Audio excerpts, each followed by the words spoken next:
Tú.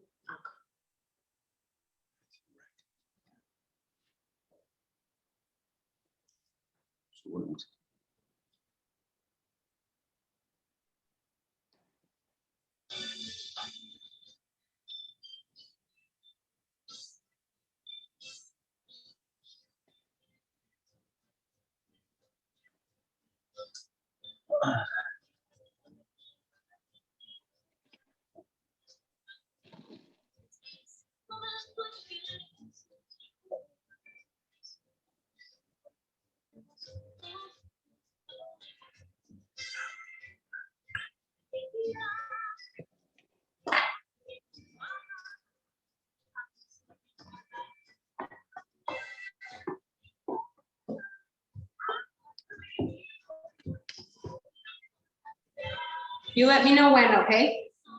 Yeah, they're trickling in. We'll wait like one more minute because I know it's a full menu today.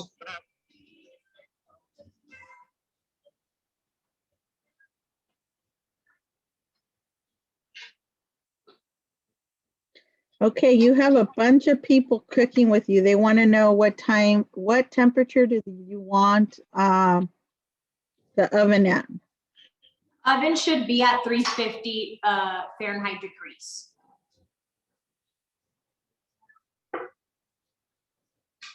Okie dokie. Let's get started. So welcome everybody to our Chiles Rellenos de Camarón class. And I'm very excited about Capirotada de Datil. Welcome Isabella. Thank you for hosting us today. And along with our friends at Cacique, thank you for bringing this class to life. And I know it's going to be a busy class, so I'll hand it over to you. Perfect. Hello, everybody, and welcome back to Northgate's virtual classes. And if you're new, welcome. And if you're tuning in again, welcome back. Our class today is brought by our friends from Cacique. So we're really excited about that. And we have a bunch of things going on. But before we get started today, my name is Isabella. I'm your host for this evening. And for those of you who are new, I will say a little bit about myself. So I'm a photographer, a food stylist, and a self-taught chef. And what I mean by self-taught chef is that I was taught by the very best. I didn't go to culinary school, but I was taught by my abuelitas, mis tías, mi papá, tíos, because a lot of people in my family cook. They're actually, some are professionals and some are just home cooks that have passed down recipes to their kids, grandkids, and it goes on and on. But I basically grew up around the kitchen. I learned to cook por metiche because that's what my mom always says, and she always laughs when I say this, but I think it's real. It is what it is. I was always in the kitchen. I was always, that smell lured me into the kitchen, and there was always something going on in my home kitchen. Actually, my dad's the one who loves to cook in my family, and he's a big inspiration for me for cooking, and that's one of the things that why I decided to go into cooking. Even though I didn't study it, I always knew I wanted to work in the food industry. I always knew I wanted to be a photographer and a chef. And growing up, I didn't know, I can't believe that I actually get to combine those two now, and they're actually my job. So that's amazing. I feel so blessed, and I feel so honored to be with you here. I always thought I would have to pick one, but c'est la vie, así es la vida, and that's how it happened. And I get to combine my two passions, and they're my full-time job. And if I can inspire just one person to turn their passion, their hobby into their passion, and their passion into their job, for me, I'm done. I'm set. So enough about me and enough about my love for food and family and gathering. And we're gonna get started. Today we have 2 recipes that we're gonna make, and I'm gonna say be patient. Bear with me because they're not complicated recipes. There is a bunch of steps to these recipes, especially capirotada. Well, capirotada is also easy, but there is a process to these 2 recipes. So bear with me. Any questions you have, place them in the chat. Recipes, I think, will also be posted in the chat or in the, I don't know where you post them, Teresa, but I know they're gonna be out there, and if you don't have them, please ask and we'll send them to you. And we're gonna get started with our chiles rellenos de camarón con crema de chipotle and queso Fresco de Cacique on top. So good. Really excited about this. Recipe asks for 6 charred and peeled poblanos. And this is a poblano, if you don't know what it is. It's a big green chile, okay? And I also have a tip for you. When you're buying your chiles rellenos, every time you're gonna do a chile relleno, make sure that they are all kind of the same size. And they don't have to be the same shape because they're all different. Some are not pointy or a little bit more round, but make sure they're the same size, because when you're filling and stuffing your chiles rellenos, you wanna distribute your filling evenly. You don't wanna have a little one and then you don't wanna have a huge one. And you wanna, whoever you're gonna serve this dish to, you want everybody to have that same portion, that same size of chile. So that's what I mean when picking the same size. And if you're cooking with us, I don't know if you already have your chiles that are charred, and if you're not cooking, I'm gonna show you how to char a chile poblano. We're gonna turn on the and you can do this in the broiler, you can roast them and also broil them in the oven, but I like to do the old-fashioned way, and I like to put it directly over a gas burner. And I am gonna mention that chiles rellenos, and your house is gonna smell delicious when you're doing this, by the way. When you're doing chiles rellenos, or when you're doing that, cuando estás tatemando chiles, don't be like an overachiever and you want to get every piece of that chile charred, because if you overchar your chile, you can also have you can also overcook your chile by charring it way too much.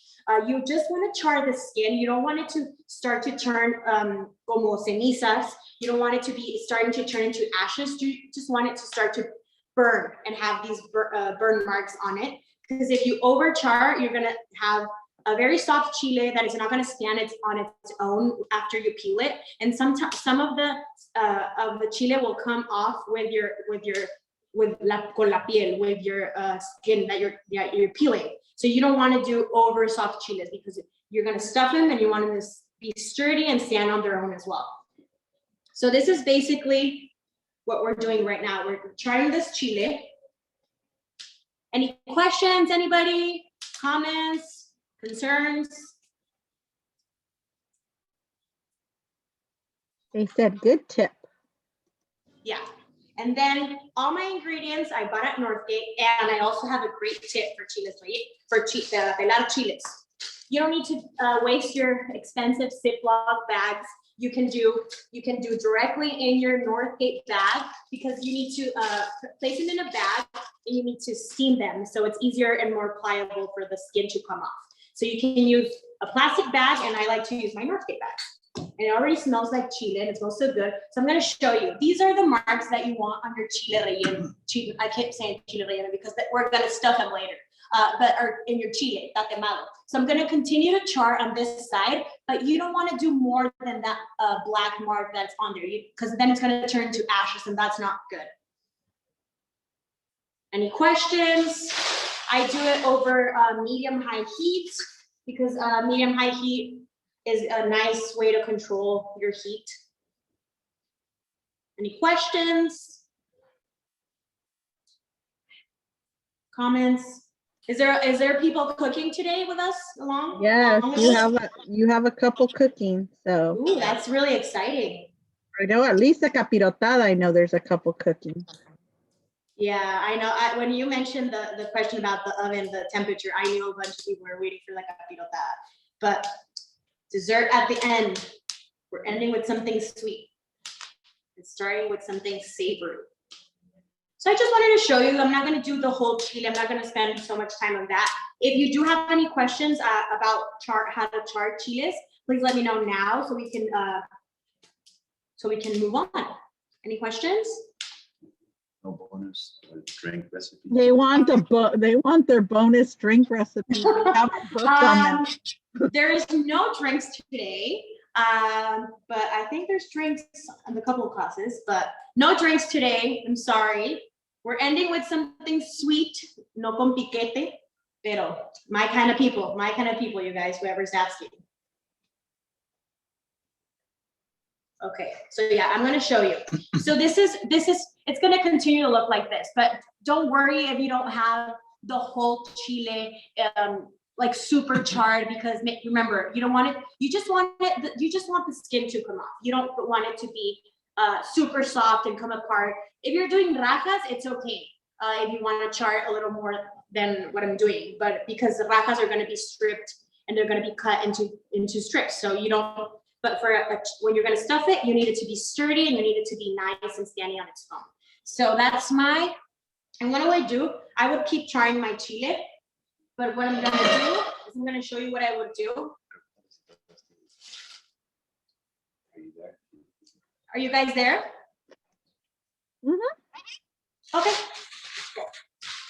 Okay, so what you're gonna do with your chiles is you're gonna place them inside a bag, plastic bag, and you're gonna close it. So make sure the steam and everything stays in there. This is the steam of the chile and how hot it is. It's gonna help the skin to peel off faster. And I would wait about maybe 5 to 10 minutes, just so they're not super hot and you don't burn your hands. But I am gonna mention, and I don't know if anybody saw on my Instagram today, but I posted that I do not get rid of the skin that we're peeling from the chile. I do not. I always save it, and I always take it back to the oven and cook it, and well, not burn it, but I do char it even more to the point that I make it cenizas, which is ashes, which is Poblano ashes. And I use this for garnish. You can use this on drinks. It's just basically, it's just on salt. I also make salt. I make this salt, and I'll talk about that later because I'm gonna use it as a topping. But I always save the skin. So it's kind of like when you're at a butcher shop or you're a butcher, the butcher uses all the animals. So we're using today all the chile. So what you do after you take your chile out, you're gonna take the skin and you're gonna reserve it if you want to do the cenizas, the ashes. If you're not into it and you're like, I just want to eat my chile, I don't want decorative things, then you're good to go and just discard it. But to open those chiles, you make a T incision. So I'm gonna show you that. Like I said, this would have to been more charred. That's what I'm talking about, but not super charred. Let me grab a knife. So Isabella, do you have a pointer on how will I know if a poblano is not spicy or hot when buying it?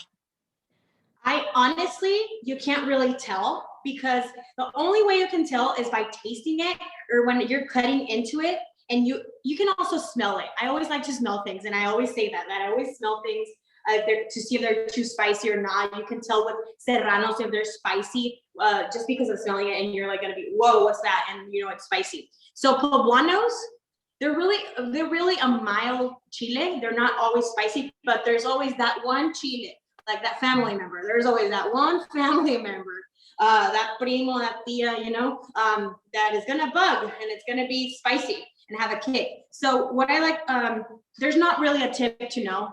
They're always, most of them mild, but you can definitely smell the chile. This one smells really mild. So I'm gonna cut into it like that. You can always tell when you open it because las semillas, the seeds are inside that you do wanna get rid of because sometimes when it's spicy, son las semillas y las venas. So you're gonna devein your chile and you're gonna get rid of the seeds. And I like to do a T incision just like that. I go like that across and then I go down the middle, just like that. And I'll let you know if this one's a spicy one. No, this one smells pretty mild because you can tell, I would have been like overwhelmed. And I also, using a paring knife, you're gonna get rid of the seeds just like that. And I like to get rid of the vein. If you want to do gloves, because sometimes you get spicy ones, you can get rid of it. You can do gloves as well. And I would just grab it with a spoon or with my hands. I would just get rid of all the seeds. So I have my poblanos ready to stuff in. So let me know if you guys have any questions about how to char a poblano. And if you don't, we can move on. I think we're ready to move on. Okay, everybody's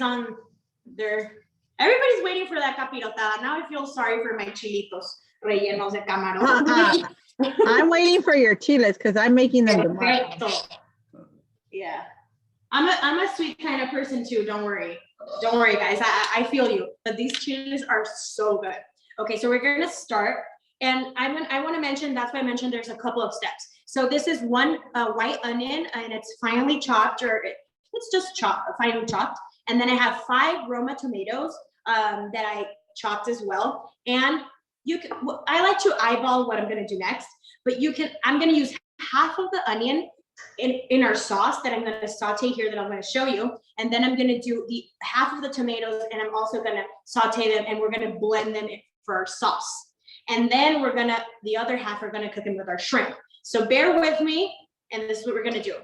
So in a saute pan, and we're gonna add oil. And I like to add just a little drizzle of oil. I like to cook with olive oil and with avocado oil, but you can use your oil of preference. And I just add a little bit of oil. I just want this to not stick, and I want it to saute nicely. So I'm gonna add half of my diced tomatoes. And you can also already divide into 2 little bowls if you wanna make it easier for you. I like to eyeball it, just like that. So I use half. And I'm gonna do the same with my onion.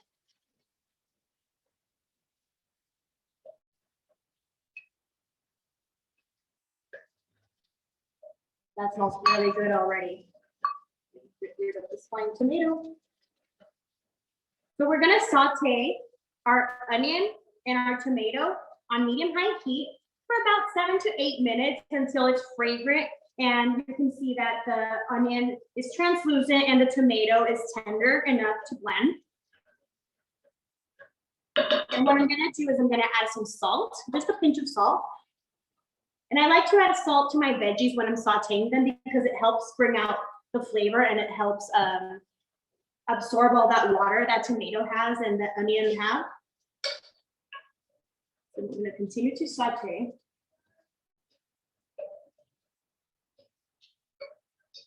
Any questions? Anybody cooking that has questions? Anybody just watching that just wants to eat this?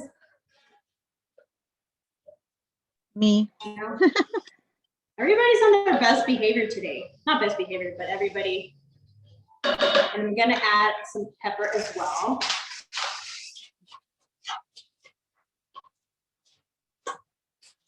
I mentioned this that I love pepper, so.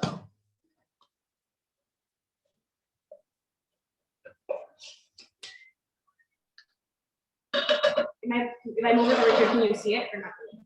Nada más, but I can. Right there. So we have somebody that's allergic to shrimp, so he's going to use carne molida in his stuffing. Yes, you can use carne molida as well. You can do, okay, I'm going to move to a more powerful,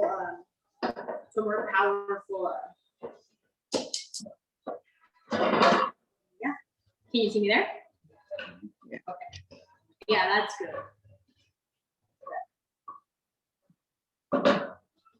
You have And a couple we people also have saying, some garlic, and we also have some chipotle, but that's for our sauce. And our garlic, we're gonna save it for our shrimp fillet. And we're also gonna cook in the same pan. So easy cleanup, no need to wash it or anything. It's the same ingredient, basically the same ingredients. You can also do like roasted cauliflower if you don't want to do shrimp, if you're allergic to shrimp. You can also do roasted cauliflower florets, or you can do, I mean, if you want to do a veggie option.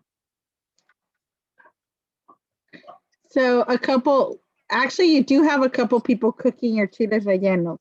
And, so I have a question from Claudia. I usually saute onions first, then I add tomatoes. Does it matter what goes in first? I mean, you can do it the way you do it. These are gonna go in a sauce, so it doesn't really matter. They just need to be, it doesn't really matter for this recipe. We're gonna blend everything together, and what we wanna do is we wanna cook this down together, so it's fine. You can do that. You can do your onion first and have it be translucent and then add your tomato. But for this recipe, because we're just making a sauce, a simple sauce, you don't, I mean, it's not gonna change the flavor or anything, so. But you do you. And this is what I love about food, and I wanna mention this. I know people are really excited about that capirotada, but I do wanna mention that this is not a traditional capirotada. Please don't go and tell your mothers and mothers-in-law, abuelita, que la niña no sabe hacer capirotada. No, because I feel like everybody, and that's what I love about food. I learned so much from you guys. I had a follower tell me that she's from Sonora, and that her family, or she makes the syrup for the capirotada. She does coriander, and I think she does cilantro and orange and cebolla. So that's really fun about recipes, and I love how everybody has their own version. I love how we learn so much about, like, you know, like a picadillo is not the same picadillo in every house, or tacos, or everybody has their own version of that. So I love that we get to share recipes that are different. I love, like, oh, my mom used to do it like this. Oh, my mom used to have this, and I love that. So yeah, but if you do have questions like that, like, does it matter for the process? Definitely ask away. Any more questions? No. Somebody liked your oil canister. Oh, thank you. I think my mom bought it on a trip somewhere, and she actually brought it in her purse with her. So she's not here, but we'll ask her where she got it. So yeah, you just want to kind of cook it down. You want to do a saute. Like, you don't have to, like, oh my God, my tomato's not tender enough. Like, you want it to cook, and you want it to be fragrant. And I always do that, and people laugh, but I always smell everything. But I can already smell the onion, the tomato, and this is so Mexican right here. Am I right? It's like chile, tomate, cebolla, super Mexican. The start to a lot of foods, Mexican foods, right?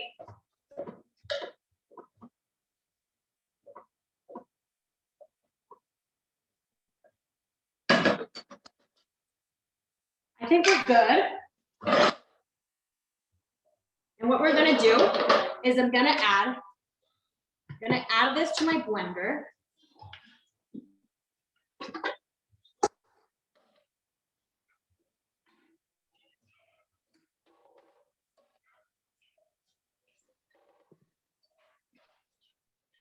Ooh, that little steam.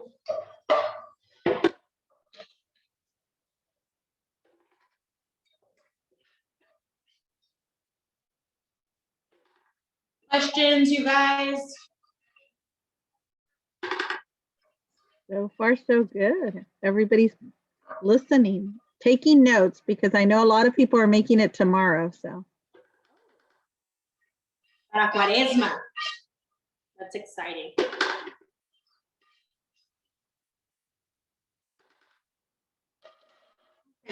Made a mess over here, but it's all good.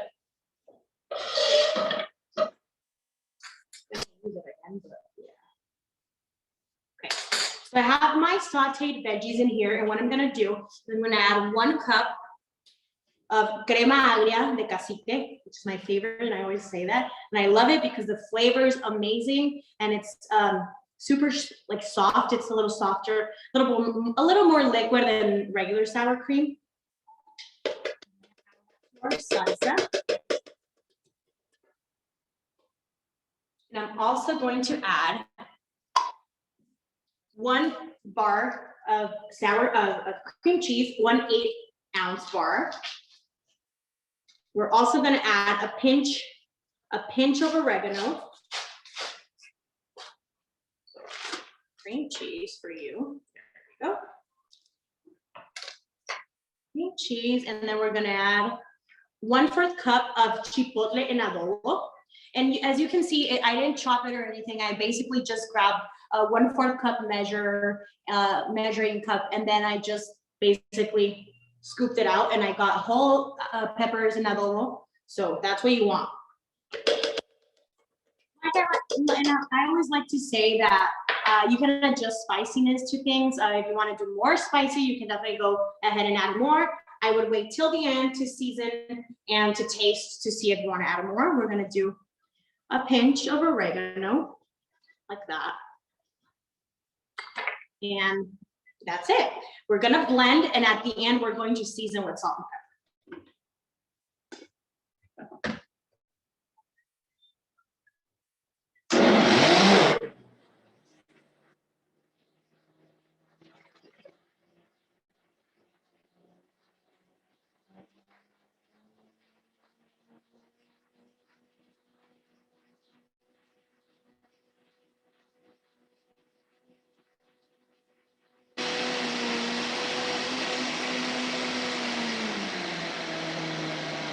Want to mention that you do want to blend until smooth, since we are using the sauteed tomato and onion. You don't want to get chunky pieces in your salsa. You want this to be a creamy and smooth salsa. Cremoso. I'm going to continue to blend.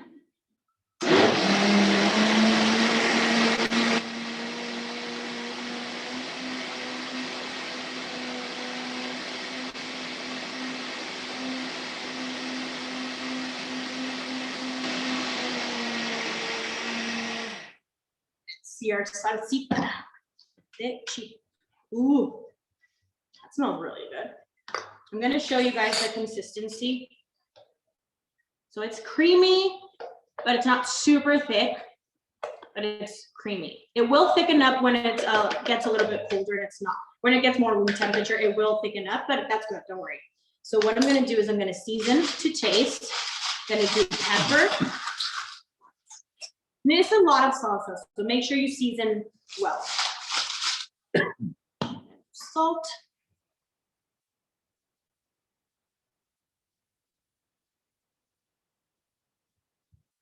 And we're gonna blend again, and then I'll taste.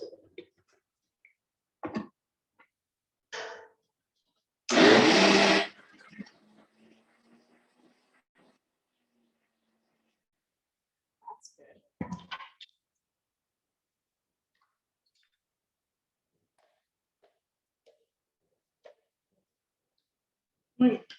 That's perfect. The oregano, the creaminess of the crema. Ooh, it's so good. It's gonna go perfectly well. It's gonna pair perfectly with our shrimp. So I'm gonna leave my sauce in the blender because we're gonna use it in a bit when I'm sauteing my shrimp. I'm actually gonna turn this on. I'm gonna place it aside. I'm gonna get rid of my blender. Just have more room.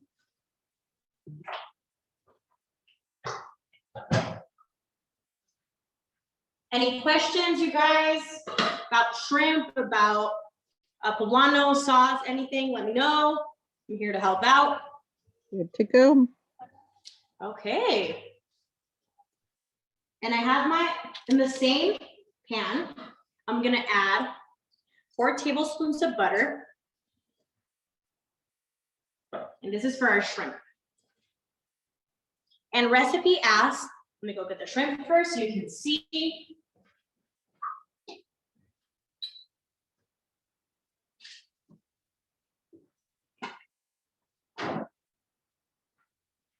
So this is my shrimp, and it's 2 pounds.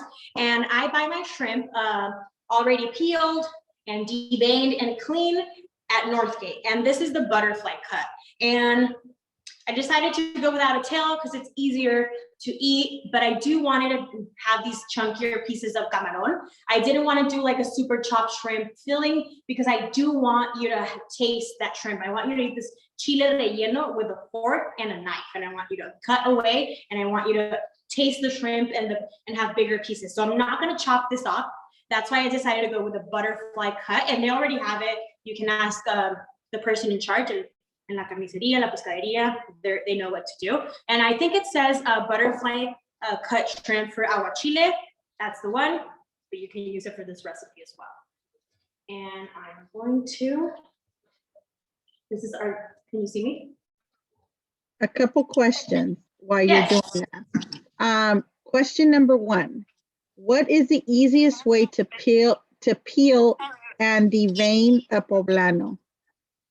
Or DC. Easiest way would be the way I showed you.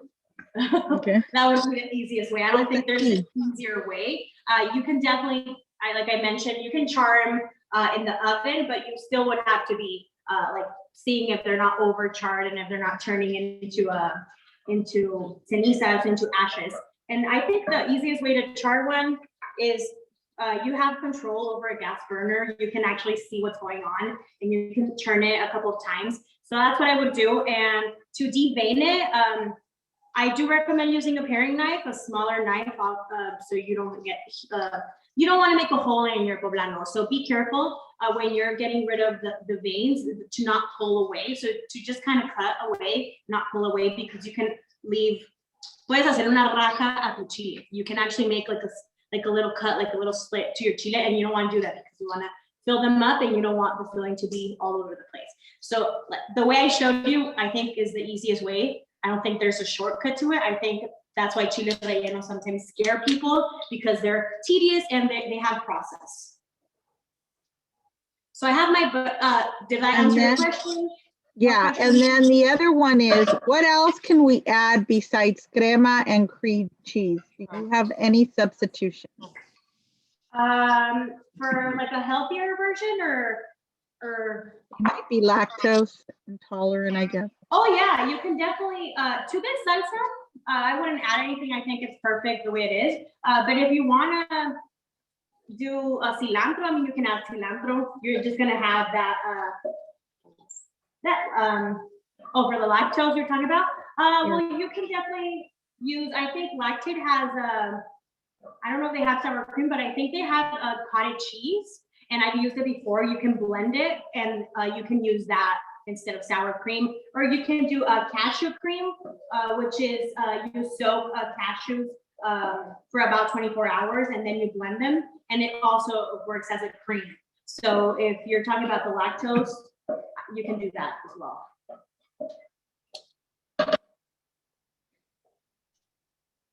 Thank you. Sorry, I couldn't hear you with this Thank sauteing you. going on. So what I have going on here is the melted butter. I added my onion and I added my garlic, and I'm gonna cook it until it's translucent and fragrant, which is pretty fragrant already. Oh. I'm gonna add the rest of my tomatoes. Just like that. Questions? No, we just have somebody that wants to know what your favorite Lent dish is. Oh, that's a hard one. There's so many. Tacos de pescado. That's always a good one. I always like that. I love, I actually had a class on that. Chiles rellenos de atún, I also like too. De atún en escabeche, or de marlin, those are really good as well. Oh, So we want to cook your tomato, and you kind of want to continue sauteing it until it's kind of tender, like that. Ooh, it smells so good since we added butter to this. It smells amazing. That smells good.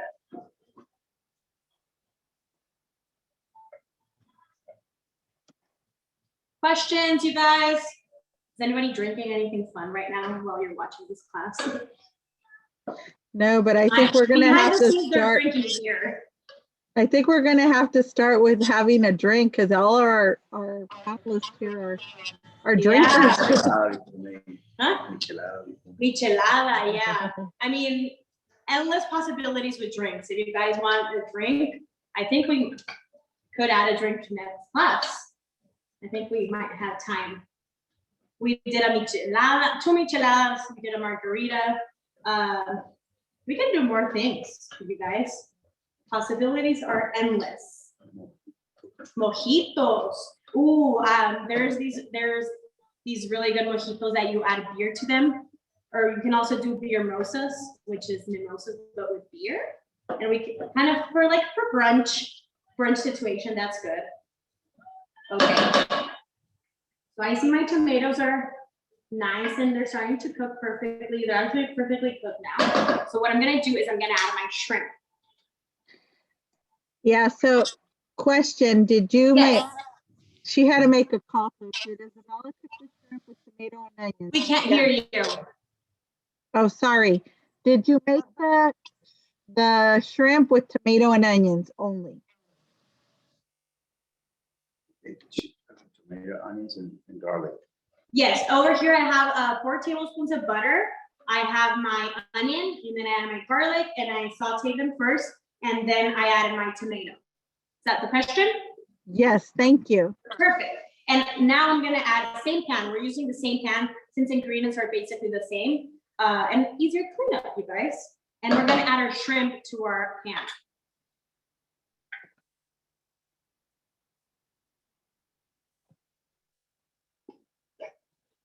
Just like that.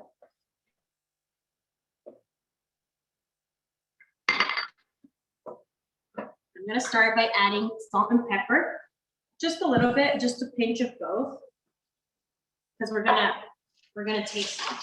Before we add the sauce, we're gonna taste the shrimp.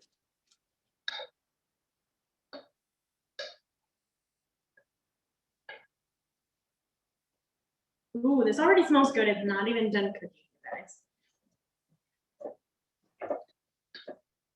Somebody said they were cooking and that she wanted to put it over pasta. You can definitely do that. We've done it before. We've definitely, honestly, you can even you can skip the chile. And if you want to do this filling and this sauce over pasta, like some spaghetti or some pappardelle or rigatoni, whatever, your favorite kind of pasta, you can totally do that and top it with queso fresco from Cacique to switch it up from the parm. And it's really good. We've done it before. We've also done this filling for lasagna, right? And we've done this this shrimp lasagna.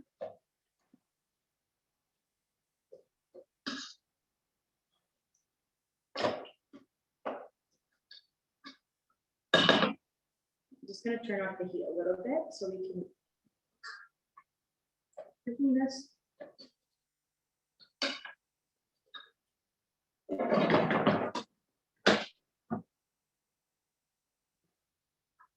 Questions, you guys? No. That should smell delicious. Smells good. I always wish you guys could smell it on the other side. And if you're cooking, you guys are my heroes. So you're gonna notice that shrimp is gonna start to turn color. It's gonna start to turn a pink, light pink color. And we're gonna cook it.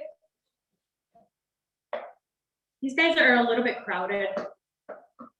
So I'm gonna cook them a little bit more so they can cook evenly.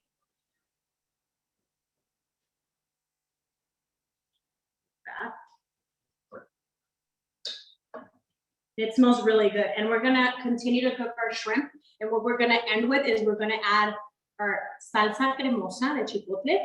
And we're gonna continue to cook our shrimp for about 2 more minutes. So I'm gonna go and grab that. We still need a little bit longer. Just a little bit while I get my salsa and come back.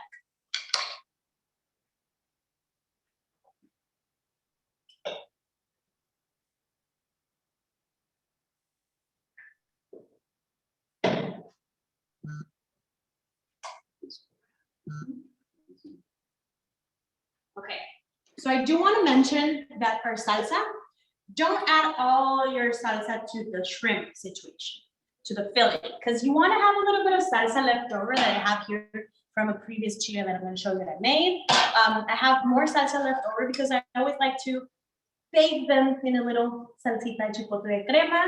Los quieres bañar, los vamos a bañar. So got our shrimp going on, and what we're going to do is we're going to add our crema de chipotle. Isabella, somebody wants to know if they should turn on the oven because to put in the chiles after for a little while. If you're gonna serve them,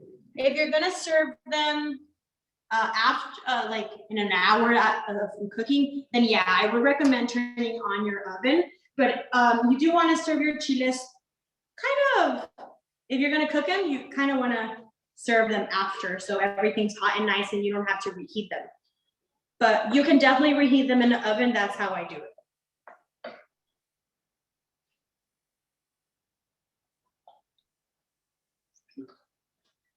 I mean, you can also eat these guys room temp, and they're also as good. But yeah, just make your chiles. Just prepare yourself to make the chiles. I mean, you can make them a couple of hours before and then reheat them in the oven. And then I would just wait and top off with the cheese after they're real hot. So the cheese, I mean, it's really good. The cheese is really good melted as well. But this queso fresco, I like it to be crumbly and nice. So I would heat them in the oven, or reheat them in the oven, and then just crumble with the cheese after.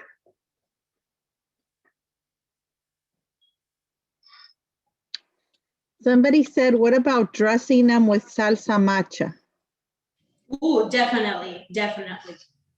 And maybe we can add it to one of the classes, but I have a really good recipe for salsa macha that I call salsa de nueve chiles, because we use nueve chiles in this salsa, which is oil-based, which is basically a matcha because it has almonds and it has its oil base and it has a bunch of chiles, but I call it my nueve chiles salsa. That would be awesome. Yeah, and it's really easy, and that one keeps for a long time. So it's a staple at my house. I always have it here. So I have my shrimp filling right here, and I'm gonna turn it off. It's gonna continue to cook a little bit because it's still hot, but that's fine. I'm just gonna wait a little bit until it's not super hot so I can fill in my chile relleno.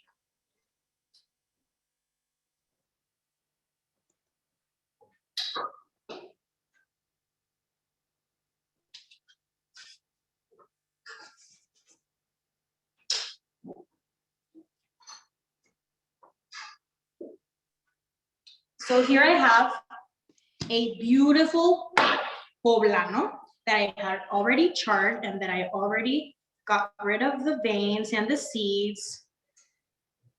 It's nice and ready to be filled up.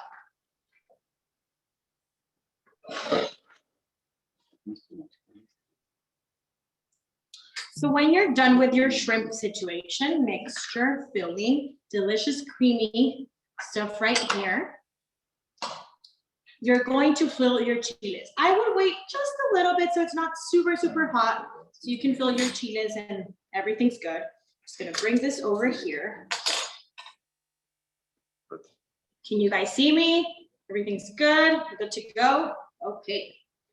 So I have my, like I mentioned, if this becomes a little bit more room temp, it will be even more creamier and not as liquidy as it is right now. And I'll show you with the chiles that I already had filled before. Like this, you guys. And I'm gonna stuff the chiles. And I do like to overstuff my chiles, and I wanna let you know why. Because I feel like it's like this chile is like a meal, because it's super, I don't like when chiles are like a little bit stuffed. I like them to be really stuffed, and I want you to have a nice piece of shrimp, and I want it to be super stuffed. So that's why there's a bunch of shrimp and filling. There we go. I'm gonna grab a bunch of, and you can see the little pieces of tomato and onion, and you want to have those pieces there because we already have some blended in our sauce. Ooh. You see how those nice, and I'm going to show you a closer shot right now, but I want to show you those pieces.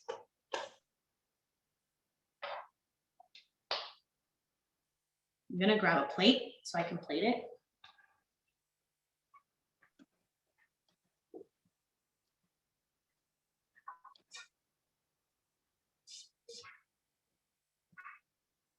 I want to show you guys. Chiles relleno, just like that. And place it right here.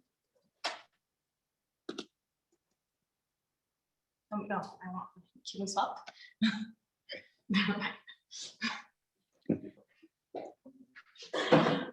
I'm telling you, these classes are live. We're real people behind the scenes. wanted to show you guys my beautifully plated chiles rellenos that I've done before previously, so you guys can see them. Yeah, let's do an overhead.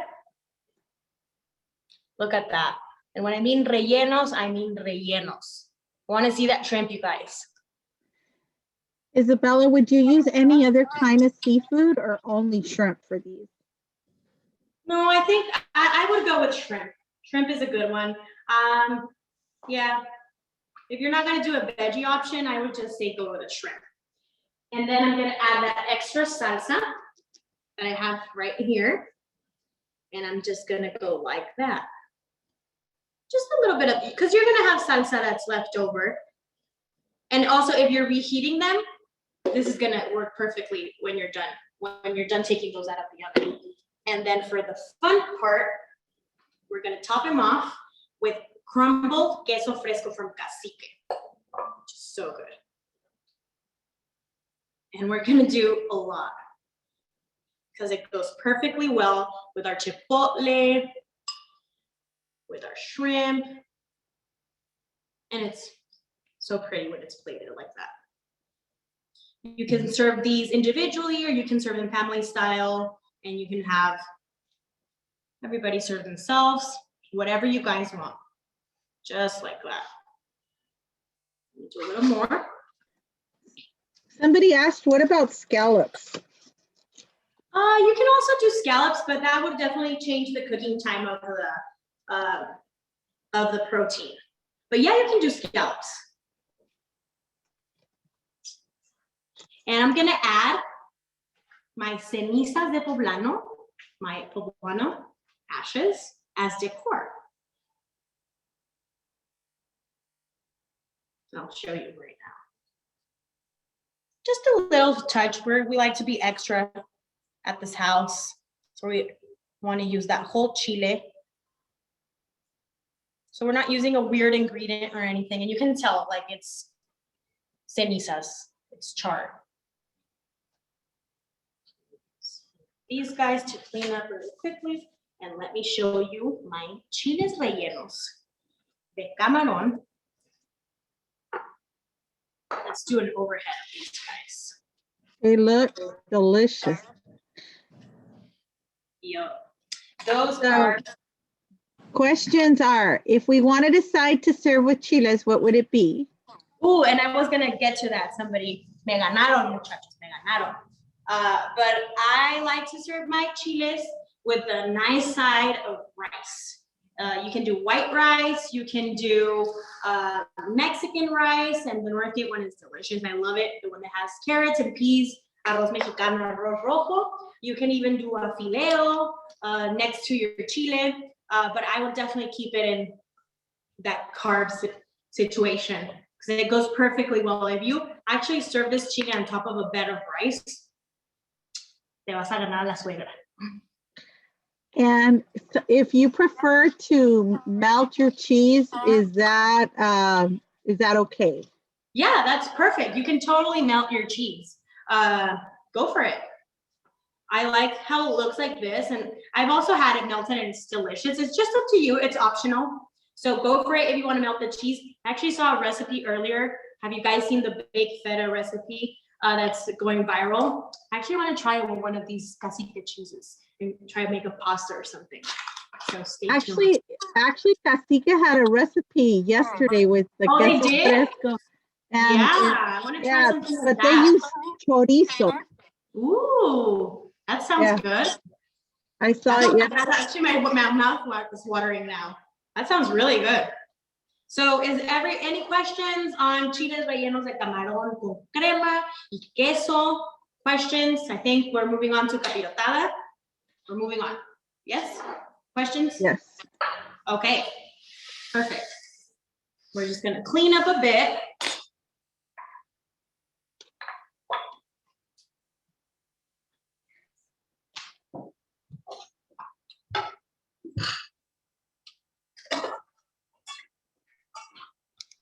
So moving on to capirotada. I know people are excited about this one. And like I mentioned, I was talking to my mom earlier and I'm like, oh, I hope they like my version of my capirotada. And she's like, of course, everybody has their own version. There's like a million versions of capirotada. There's like, I mean, there's no wrong or right way. There's no wrong way when you're cooking from the heart, which I like to say. So there's no wrong way if you're making things with love. And yeah. And if you guys have cool ways of making capirotada, you can also put it in the chat. We can learn. And I'm putting the recipe in the chat too right now. Yes, and I want to mention that the recipe says that it was half a cup of leche, la lechera, or condensed milk, but it's 1 cup, not half a cup. Nos gusta dulce las cosas aquí. And what I'm gonna do is I'm just gonna spray a little bit of oil on my refractario, mi Pyrex, my baking pan, glass pan, right now. Okay, so what I have going on here is I have 3 bolillos, and preferably if they're stale, they're gonna work perfectly fine also if they're not stale, but if they're stale, there's just this thing about capirotada and about bread puddings, because basically capirotada is like a bread pudding that works really good with stale bread. And I like to mention that this recipe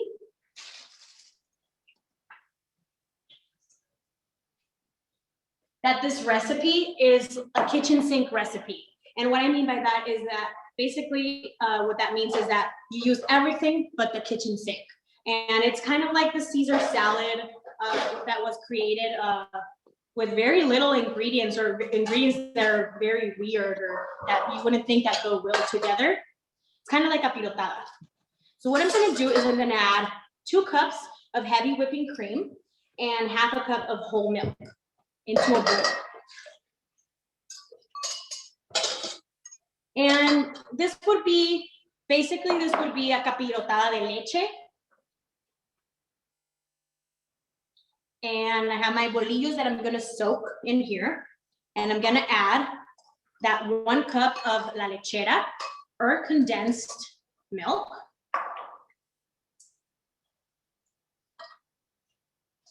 Like that. There we go. And then I'm gonna add 5 eggs. And this is, I know capirotada is sometimes like intimidating, but it's actually an easy recipe. I'm not making a syrup here. This is my version of capirotada. And that traditional capirotada has raisins, it has peanuts, cacahuates, but today I'm gonna use a walnut, and I'm gonna use dates because I love dates. And I'm also adding a little bit of coffee to my capirotada, which makes it really special. I'm gonna start to whisk that, and I'm gonna add 2 teaspoons of ground cinnamon. I'm gonna add 1 tablespoon of vanilla. And I'm gonna add 6 ounces of coffee. And this coffee is not hot, just make sure it's not super, super hot. Since we have eggs in here, we don't want them to cook beforehand in advance. Okay, so I have a couple questions. Yes. 1, are eggs and milk at room temperature? Milk is not, and eggs are. Okay, then somebody wants to know if we could go a little slower, because I guess you have a bunch of people cooking with you. And then Are we good on time? Yeah, go for it. Okay. Oh, I guess we're gonna stay after school a little while. And then the next one, but go ahead, you go at your speed because it's gonna be recorded. And then the next one is, how can you make this vegan? How can you make this vegan? Well, you can use coconut milk, which is kind of can substitute your heavy whipping cream because it's thicker, or you can use the coconut milk that is in a can, which is thicker. And you can use milk, oat milk or almond milk. I have not tried it, so if you try it and you're like, oh my God, what is this? Please, this is my way of making capirotada. I have not made a vegan friendly version, so that's what I would use to substitute it, because heavy whipping cream is very thick. And whole milk is also thick, but definitely the milk, you can definitely substitute it with a plant-based milk. Do you guys want me to mention again what I put in my bowl? No, I think we're good to go. Okay, so I'm gonna whisk. Oh, somebody my said yes. ingredients right here. Sorry, somebody said yes. Oh, no worries. Yes, Okay, yes, so everybody. I'm gonna whisk my ingredients until they're well combined. Make sure you grab the bottom, get the bottom, because we do have that condensed milk that's heavy. So we do want that to mix. Ooh, it smells like coffee. So good. So what we're gonna do is we're gonna add our tres bolillos, and I cut them into cubes. I like doing about 1-inch cubes. I like doing smaller pieces. I know capirotada is normally made, well, everybody has their version, but it's made sliced, and I like to do, this is gonna come together in this capirotada, but I like doing smaller pieces. What we're gonna do is we're gonna soak our bolillos in our milk and egg mixture. Just like that. And this is going to be soaked for about 10 minutes, which I'm not gonna let it soak for 10 minutes live, but I'm gonna show you how it's gonna turn out. So after this, and make sure everything's fully submerged in our milk mixture, just like that. I do have 3 tablespoons of butter that was previously melted, and I am gonna do a little bit of butter.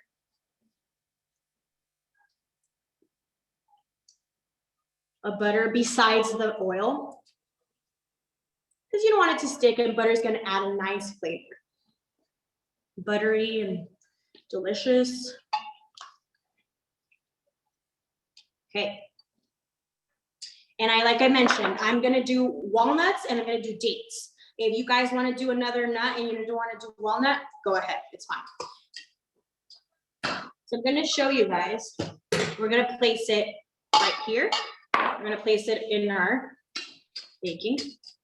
And this is going to, the milk after 10 minutes will be a little bit more absorbed than it is right now, okay? I just want to mention that. It will be a little bit more. So these guys are like sponges. They're going to soak up all the flavor and it's going to taste amazing.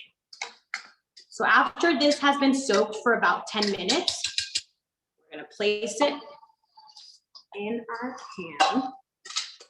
So Isabella, just Yes. a question, the bolillos were fresh, but you said stale bolillos better, correct? Correct. Mine were stale.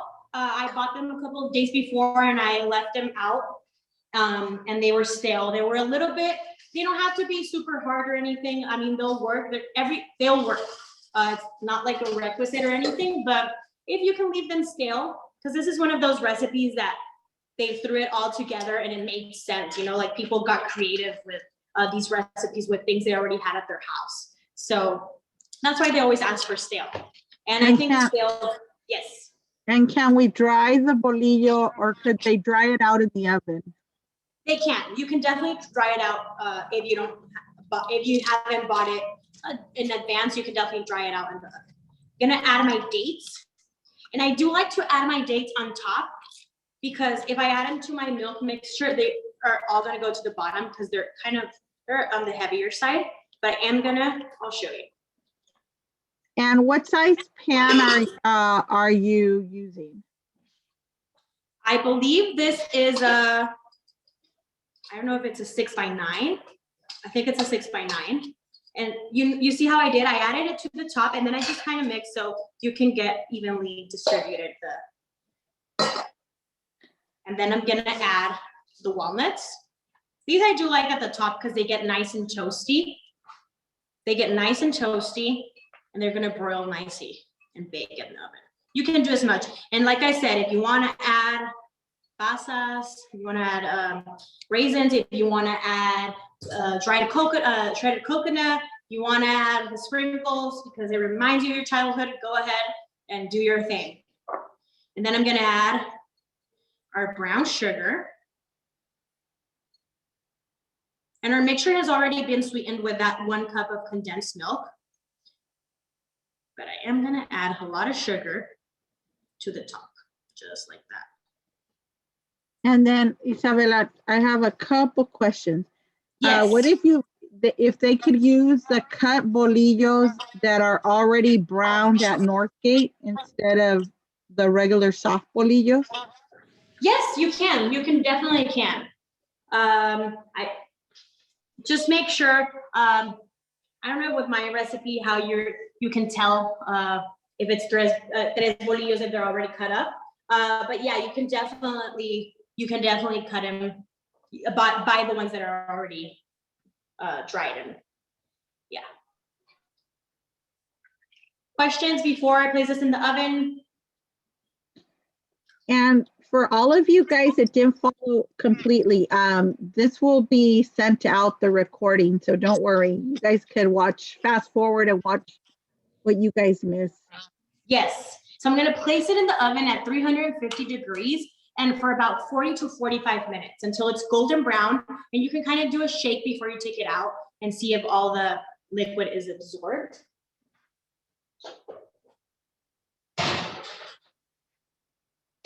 Just like that. And we're going to wait. We're not going to wait right now, but we are going to wait if you're actually making it, we're going to wait 40 to 45 minutes. And I'm going to mention this capirotada is not a dry capirotada. I like my capirotada nice and moist and I would say juicy in a way. So if you see that after 45 minutes or a little bit longer, depends on your oven, honestly, but at 40 to 45 minutes, I would do more to 45 minutes just to make sure it's golden brown on top and the milks have absorbed. But when you take it out, leave it to rest for about, I would honestly say for about an hour. And because you want all the milks to be absorbed in the bread and to finish, that sponge to finish retaining those liquids. So I'm gonna show you what a piece of my capirotada that I baked earlier looks like. So this is what it looks like, you guys. And I'm gonna top it off with a little bit more of lechera. Okay, it's gonna look pretty and it adds sweetness to it. So we're gonna go like that, just like that.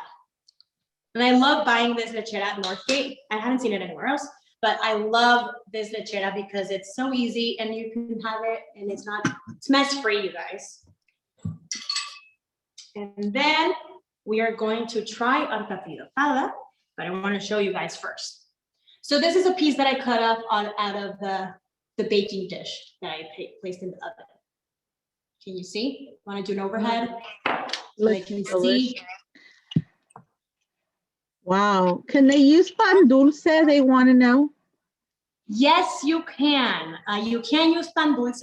I would just maybe hold the lechera so it's not too sweet because pan dulce already has sugar. You can also use croissants, which is also really good and they're buttery and nice.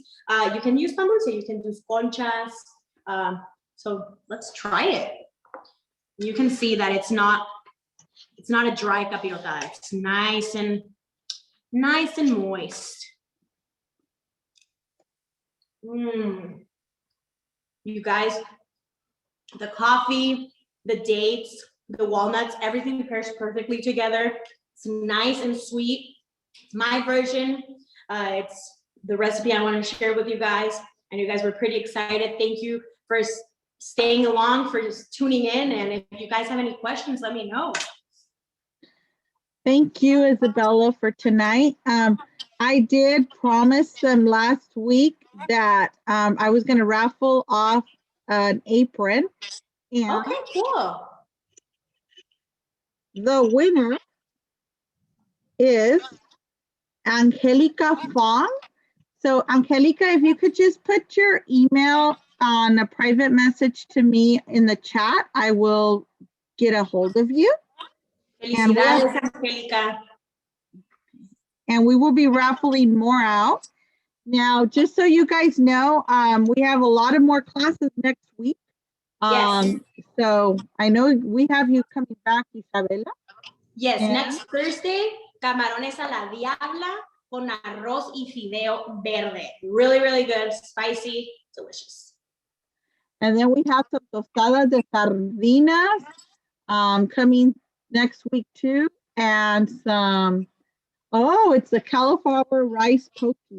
So a lot of good recipes. Oh my gosh, thank you, que rico.